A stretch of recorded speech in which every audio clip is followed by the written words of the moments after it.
Впереди зеленый, отправляемся. Мы находимся сейчас на восходящей кривой роста интереса к рабочим профессиям. У нас на заводе очень большой коллектив, который работает слаженно, как один большой механизм. Хотел, чтобы молодежь шла сегодня на предприятие. Почему нужно завлечь? А тем, чтобы молодежь увидела, что круче реального производства ничего нет. Весь этот процесс судостроения, он зацепил. Те, кто находит себя, проявляет себя, они, безусловно, имеют возможность расти. Рост экономики, исторический рывок в промышленности. Новому поколению России предстоит решать множество задач, достигать новых высот. Эти результаты основаны на традиции, на опыте старших поколений, тех, кто когда-то начинал процессы промышленной модернизации. Им на смену пришли они, инициативные, творческие, готовые писать новую, великую историю предприятий в своих городах, в своей стране. Кузница эффективных кадров. Новая смена.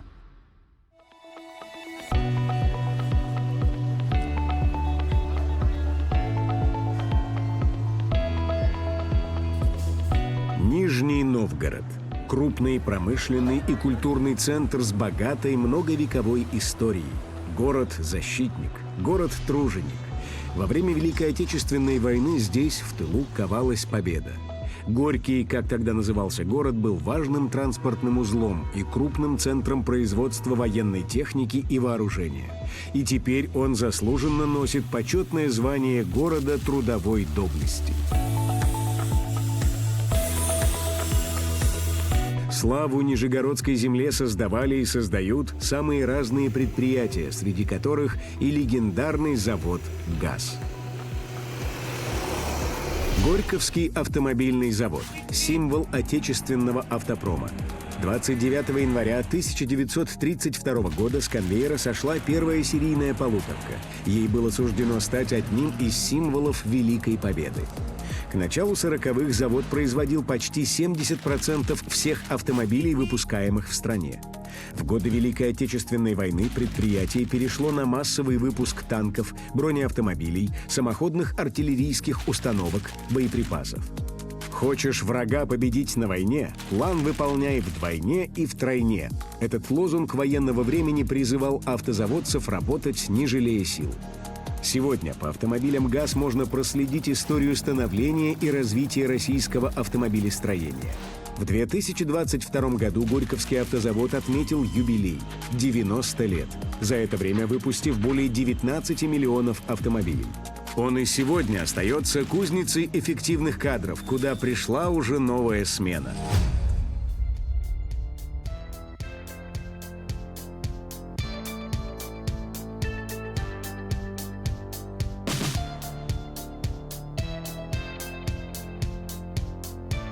Рано утром, когда я иду на завод, я вижу, как сотни людей проходят проходную.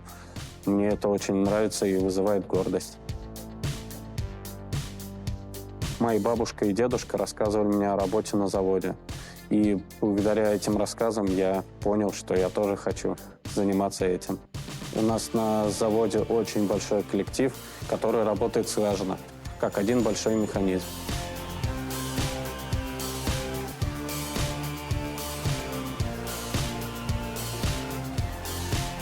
Сегодня ГАЗ – ведущий производитель коммерческого транспорта. Машины востребованы в бизнесе и промышленности, медицинских и школьных учреждениях, автотранспортных предприятиях. Уникальная производственная система ГАЗа обеспечивает максимальную эффективность всех процессов. Автомобили становятся все сложнее, в них все больше электроники. Технологические процессы становятся все более современными, совершенными, и в них надо разбираться. Там появляется программирование, компьютеры, мониторы, планшеты и так далее. Вот эти все современные вещи мы сейчас напрямую используем в нашей технологии.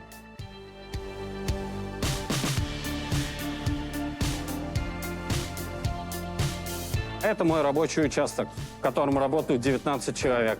Они выполняют операции по регулировке расхождения, по проверке системы кондиционирования и прошивке электронных блоков управления, которые располагаются на современном новом технологичном автомобиле Соболь НН. Молодежь, безусловно, идет. Мы сотрудничаем с образовательными учреждениями, и студенты приходят к нам, проходят практику вживую, непосредственно на рабочих местах. Впервые я пришел на завод в 2011 году. С Сашей я знаком достаточно давно. Плотно мы стали работать года 2 назад. Это когда начали участвовать в проектах по производственной системе, в научно-технических конференциях. Он очень ответственно относится к поставленным задачам.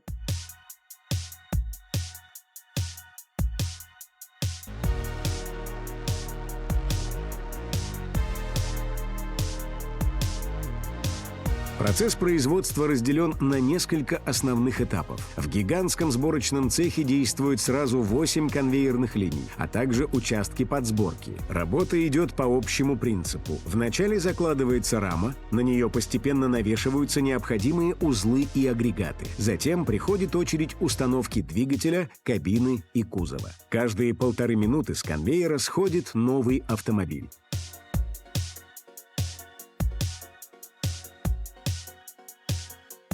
У нас на заводе можно построить карьеру. Я начинал со слесаря механосборочных работ, потом стал бригадиром, теперь я являюсь руководителем группы. Также я совмещал должность начальника участка. Я вообще очень активный человек, являюсь сотрудником ДНД, это добровольная народная дружина.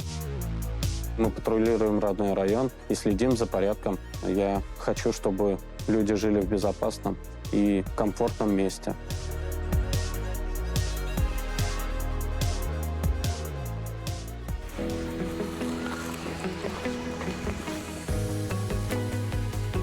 Город трудовой доблести. Такое почетное звание было присвоено Нижнему Новгороду в 2020 году за вклад его жителей в достижение победы в Великой Отечественной войне. Это стало историческим событием для всего региона. Еще один город Нижегородской области, который получил это звание – Дзержинск. Его заводы снабжали армию надежными боеприпасами и взрывчатыми веществами. Выпускали миллионы снарядов, авиабомб, противотанковых мин. Нижегородцы это понимают, осознают, гордятся этим статусом, потому что все вот эти традиции великие Арсенала Победы, промышленного центра оборонной промышленности, они сохранены.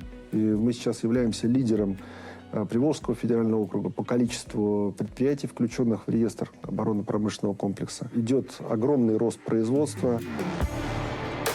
Один из самых крупных промышленных центров страны, Нижний Новгород, стал таким во многом благодаря кораблестроителям. История судостроения Нижнего Новгорода насчитывает не 100 лет, и здесь также есть возможности для карьерного роста. Красное Сормово – одно из старейших российских судостроительных предприятий. Кузница эффективных кадров и не только в судостроении. В 1920 году, например, на Красном Сормове были построены первые в стране танки. Завод являлся арсеналом во все войны, во все периоды. И что нужно было стране в какой-то определенный период, конечно, завод ту продукцию и выпускал. Всего за 45 дней Великой Отечественной войны завод встал на военные рельсы и сумел наладить выпуск средних танков Т-34. И уже в октябре 1941 года сормовские танки пошли на оборону Москвы. Неудержимым напором стали и огня громили врага советские танкисты под Москвой и Ленинградом, у стен Волжской твердыни и на Курской дуге, при Балтике и в Берлине. Завод «Красное Сормово» был создан в 1849 году и в 2024 отмечает 175-летие. Почти за 2 века здесь построено около 2000 судов, в том числе буксиры, сухогрузы, нефтеналивные суда и технический флот. Более 300 подводных лодок и спасательных аппаратов, включая 25 атомных субмарин. Помимо этого, железнодорожный транспорт, мосты, металлические конструкции и сооружения. Именно здесь запустили первую в России России Мартеновскую печь. Построили первый на Волге двухпалубный пароход, первый в мире теплоход, суда на подводных крыльях, экранопланы. В 21 веке на Красном Сормове со стапелей сошел первый в России круизный лайнер «Мустай Карим», который по уровню комфорта для пассажиров не уступает пятизвездочному отелю. Предприятие повышает эффективность производства. Здесь создают инновационную среду, внедряют бережливые технологии на всех процессах изготовления судов. Важно, чтобы в цеха приходила молодежь, образованная и целеустремленная. Ведь именно тогда у отрасли есть будущее. Родился я в городе Городец, Нижегородской области. Собственно, в Городце я отучился в школе 11 классов. После поступил в Волжский государственный университет водного транспорта и, соответственно, переехал в город Нижний Новгород. За время обучения преподаватели нас неоднократно приводили на завод «Красное Сормово». Здесь нам проводили экскурсии, водили в музей. Весь этот процесс судостроения, он зацепил.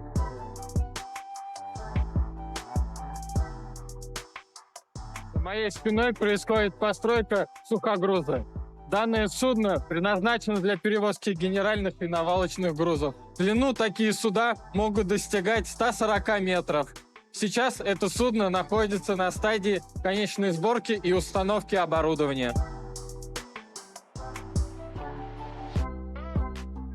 Очень часто приходится выходить в цеха, делать какие-то чертежи, снимать размеры.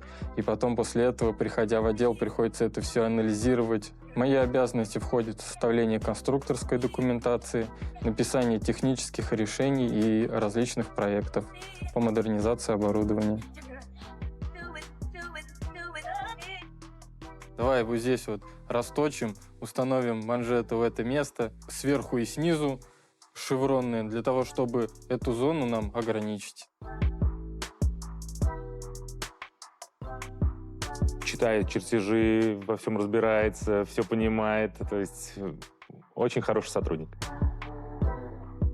Мы с ним работаем с чертежами по оснастке, разработке тех или иных приспособлений для кранового оборудования и для вообще строительства судов в целом.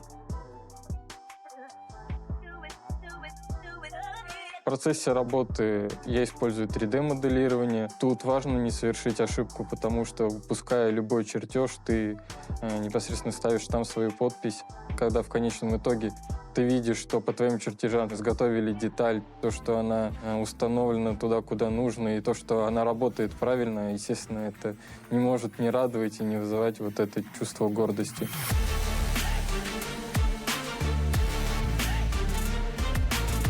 Сегодня здесь строят надежные и безопасные суда – грузовые, пассажирские, рыбопромысловые. Новые проекты Объединенной судостроительной корпорации максимально ориентированы на импортозамещение, и для их реализации в цехах очень ждут новую смену судостроителей. Та тема, которую мы сейчас обсуждаем, это как будто бы дорога с двусторонним движением. Сергей Обозов начинал карьеру на заводе «Красное Сормово» инженером на потоке сухогрузов, дизельных подлодок «Варшавянка» и титановых атомных подлодок «Барракуда». Сегодня заместитель генерального директора по развитию производственной системы госкорпорации «Росатом». С одной стороны, это прошлое, которое должно быть для них интересным. С другой стороны, это будущее, когда уже нам от них нужна отдача. Мы понимаем, что нашего желания мало, надо чем-то завлечь. А чем можно завлечь? А тем, чтобы молодежь увидела, что ничего круче реального производства, если им заниматься по-хорошему, ничего нет. Важно видеть глаза молодого человека, студента, когда он выходит с завода «Красное Сормово» и видит, как мы, не увеличивая количество рабочих, не увеличивая количество инвестиций, с 5 судов стали выпускать 12. И у нас много таких сейчас заводов, строек, где есть чему молодежь удивить.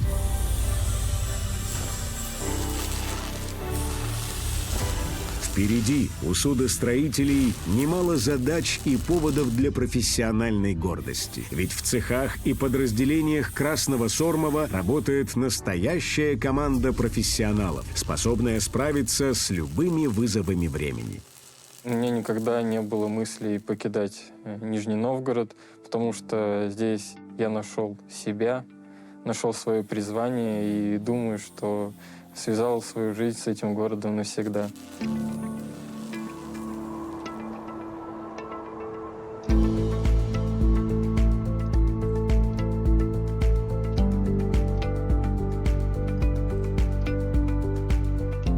очень люблю спорт. Вообще спорт — это как часть моей жизни. В частности, я очень люблю легкую атлетику, люблю бегать. И мы с моей девушкой по вечерам очень любим пробежаться по таким самым красивым местам Нижнего Новгорода, насладиться этой красотой, насладиться атмосферой.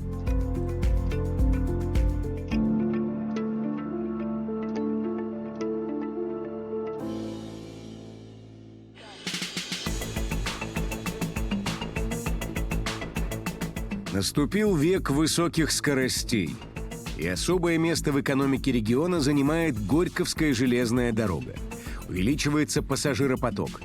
Создаются новые рабочие места, и здесь тоже ждут новую смену. Горьковская железная дорога – одна из старейших железных дорог страны. В 2022 году ей исполнилось 160 лет. Свою историю магистраль ведет от Московско-Нижегородской дороги, построенной по указу императора Александра II в 1862 году. Горький стал крупнейшим железнодорожным узлом, соединяя центральные районы страны с Уралом и Сибирью.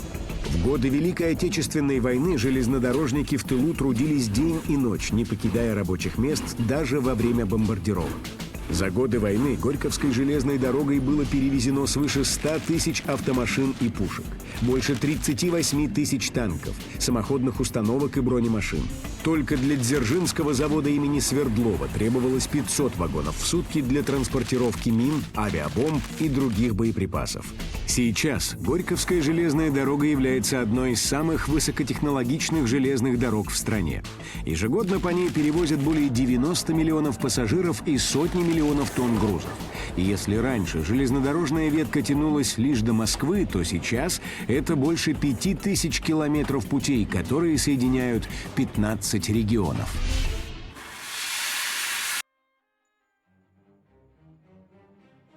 Мне 29 лет, и я машинист электровоза. Моя задача — водить поезда. Маршруты разные. У каждого депо есть свое плечо. Наше плечо — Нижний Владимир, Нижний Шахуня, Нижний Арзамас. Плечо — это расстояние, на которое ездят машинисты из моего депо. Потом происходит смена бригад, либо смена локомотива. Рядом с современным вокзалом памятник архитектуры XIX века – здание императорского павильона. Николай II с семьей останавливался здесь дважды – в 1896 году и в 1913. Розовая комната императрицы. Далее мы попадаем в комнату, где Николай II принимал гостей. Именно здесь он встречал свои делегации, отдавал указания. И далее мы попадаем в общий зал, где его ждала царская свита.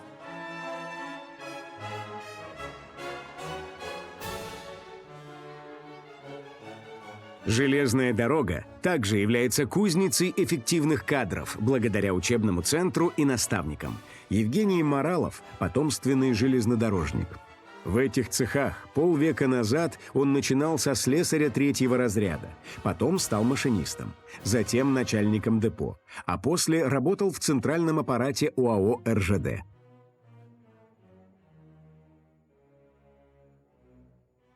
Мать была путейцем, отец кочегаром паровоза. И вот на протяжении более 50 лет я не изменил этой профессии. Хотел, чтобы молодежь шла сегодня на предприятие.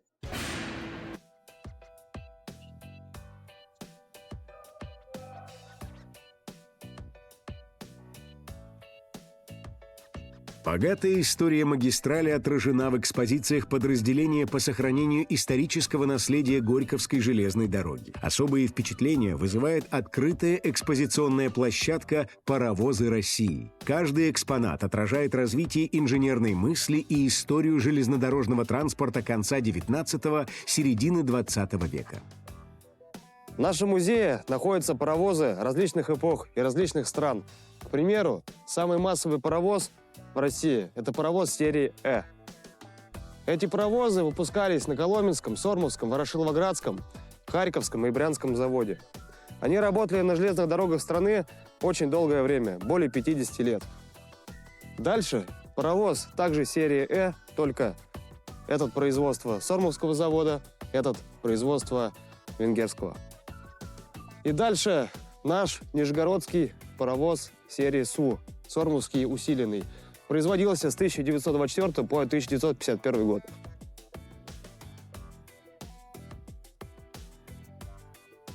Паровозы — наша история. Все началось, в принципе, с паровозов.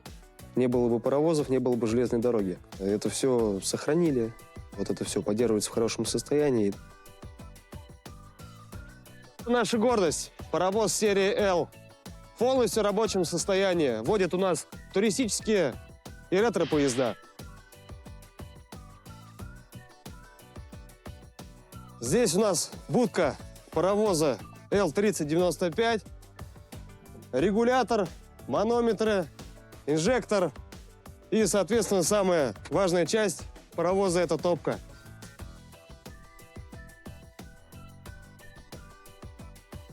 А это мой локомотив 2С5К «Ермак». Его мощность 6500 киловатт.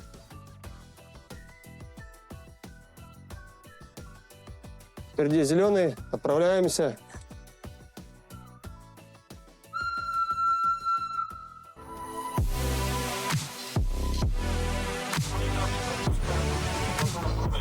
Первым делом, это что важно, это сконцентрированность, внимательность. Вот, потому что это очень большая ответственность. Все-таки масса поезда бывает порой доходит до 7000 тонн. Грузы мы возим разные, соответственно, это опасные грузы, наливные, взрывчатые материалы и так далее. Соответственно, ответственность очень большая. Удобный график работы позволяет найти время и на увлечение, и на основное дело – на Горьковской железной дороге, где любой молодой сотрудник, как локомотив, всегда может двигаться вперед. На самом деле все это осваивается очень легко, конечно, не очень быстро. С учетом того, что отработал уже почти 10 лет на железной дороге, я могу сделать вывод, что моя работа, она очень хорошая. Даже где-то романтичные рассветы, закаты, снежные метели, очень красивые.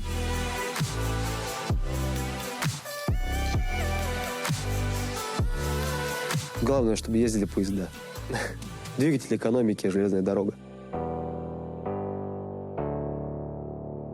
Мы находимся сейчас на восходящей кривой роста интереса к рабочим профессиям, к специальному профессиональному образованию, в отличие от моды на высшее образование, которое существовало ранее. В 2023 году в Нижегородской области мы уже фиксируем 60% тех, кто идет в специальные профессиональные образовательные организации. То есть это колледжи, профессиональные технические училища и так далее.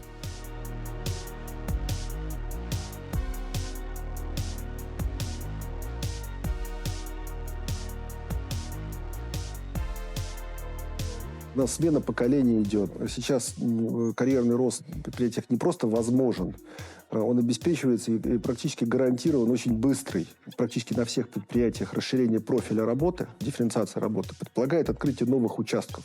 То есть таких руководящих должностей становится больше. Поэтому, безусловно, те, кто хочет работать, те, кто находит себя, проявляет себя, они, безусловно, имеют возможность расти.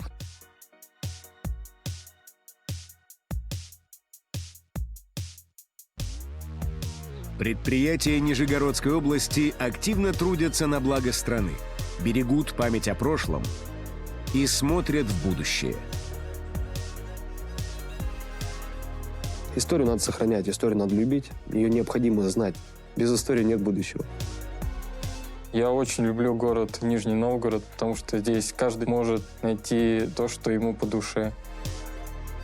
Самое главное – это стремление и желание расти, развиваться.